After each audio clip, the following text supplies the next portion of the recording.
Let's talk about new patient tracking. So, a majority of my clients are chiropractors. This is going to be very closely tied to chiropractic, but I think it will work for other professionals, even physical therapists or people that have like care plans or they have a specific number of new patients per month that they want to keep track of throughout a care plan. So, here is an example of something that I use. I tried to make it very basic for you. I just use a Google spreadsheet. That way it's shareable in our office. Everyone can access it and edit it and see what's going on or change things. So we find that the Google Drive is the easiest for us in our office, but we have 9 people there, so we need a lot of access, and I need to be able to access it from home when I'm not in the office working. I work in the office 2 days a week, and I work on the office other days at home. So I work on the business at home and in quietness, and then I work in the business with patients and my staff twice a week.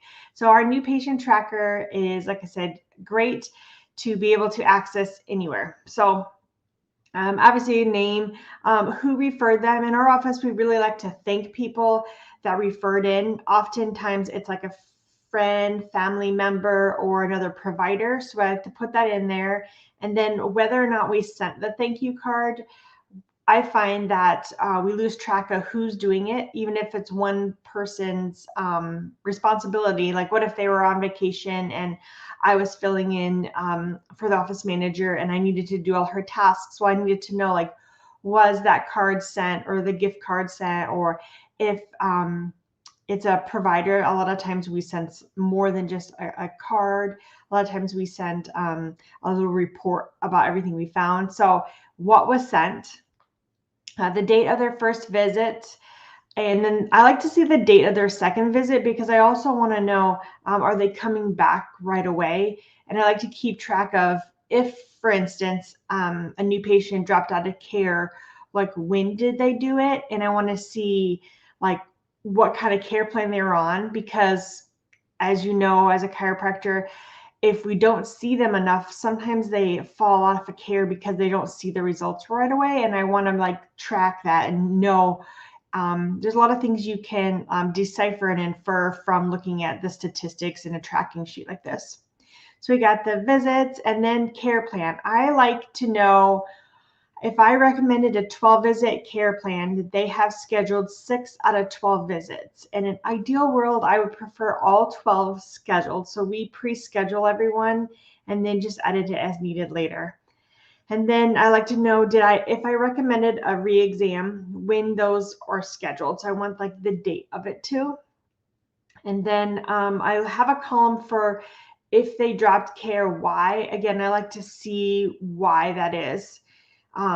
Majority of things that I see people drop care is because of money. And if that is the case, like at what part of the care did they drop money, or what could we have done different? Because we offer different packages and payment plans, but we don't necessarily advertise them. So maybe we need to call that person and let them know, like, you can just pay weekly. And then after your care plan is done, just know that you might be still paying weekly for a little while. So knowing why the patient dropped is, in my opinion, key. Now I turn the whole roll red when they have dropped care. And then when they have completed care, like they've done, let's say they're 12 out of 12 visits and they've moved on to maintenance or wellness care, then I turn the whole row green. Green for done, red for drop, and I can kind of see what's going on. Now, if you have multiple providers and associates in your office, like I do, we have another row for like which doctor they started with. And if, for instance, we all have our like strong points, right?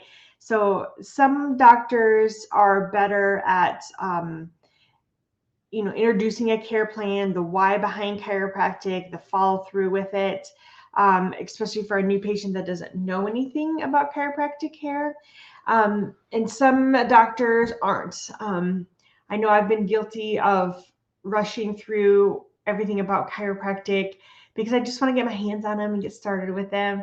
But if I see like all of my new patients are dropping around visits 1 or 2, then I'm going to infer more like, hey, I'm not doing a good job at discussing the plan with them, the why behind chiropractic, the need for continuing care, then why they can't drop out of care, why it takes more than 1 or 2 adjustments to fix. Sometimes you'll feel worse before you feel better, that type of thing. All the different things that we should say. You can infer like when they've dropped care as to why. For instance, another commonly seen thing that I've seen on a new patient tracker is if they drop mid-care, so we're looking anywhere from like 6 to 12, depending on your care plan, but dropping mid-care might mean that they're starting to feel better and they don't know why they need to keep coming if they're feeling better. So we can have that conversation as far as what to say to the patient when they're like, well, I feel better. And you're like, yeah, but it's not fixed yet. This is still really misaligned and this and that. And so, again, knowing when they dropped can help you determine like what could be tweaked. And we're not all great at talking to patients. And I guess some of us are better than others. But I know that I have struggled in the past too with like people dropping off care at certain points. And I learned things about myself that maybe I need to continue to talk about chiropractic care throughout their visits, and don't ask them maybe about the weather or what they did over the weekend. I mean, ask them, but that's not what they come to our office for. Like, they come to our office to get better and relief and to learn about health. And so during the time that they're on the table in my adjusting room, maybe I should talk more about like health things and chiropractic things and their body, things that they probably don't get to talk about anywhere else or with any other provider. So some little things to think about. Let me know if you need any help with this new patient tracking spreadsheet, or if you want this. It was really simple to make. It's not big. I also like to have different tabs. You could do like 1 tab a month if you see a lot of patients. You could do 1 tab a quarter. If you're a smaller office and you don't have a lot of new patients, then I bet you could just do 1 whole sheet just for the year. But regularly add to it, regularly go back to see where these people are. If you look back and you're like, I haven't seen Mrs. So-and-so in a month, but it says that her care plan is fully scheduled out, and then we need to open up her file and see, did she drop care for whatever reason? Did she forget to make the next appointment? Now it's 2 weeks later and she hasn't been in. Well, that's going to possibly set back her care. So keep on top of these patients. If you need to look every day, then you just look at it every day just to make sure that everyone's still on target. Or if you like to have everything pre-scheduled out and you would know, like, I have 3 people that are not fully booked on their whole care plan, then you can reach out to them and say like, hey, Mary, I see that you're scheduled for 6 out of your 12 visits. It looks like these days at this time generally work for you. I'm just going to pre-book these because our office fills up, and I want to make sure that you have enough space and time to get in for your adjustments, because you definitely need it. And I know that that radiating pain down your leg isn't going to get better without me and me helping you, something like that. So hope that this overview on the new patient tracking spreadsheet helped you. Reach out to me if you have any questions. I'd love to help you.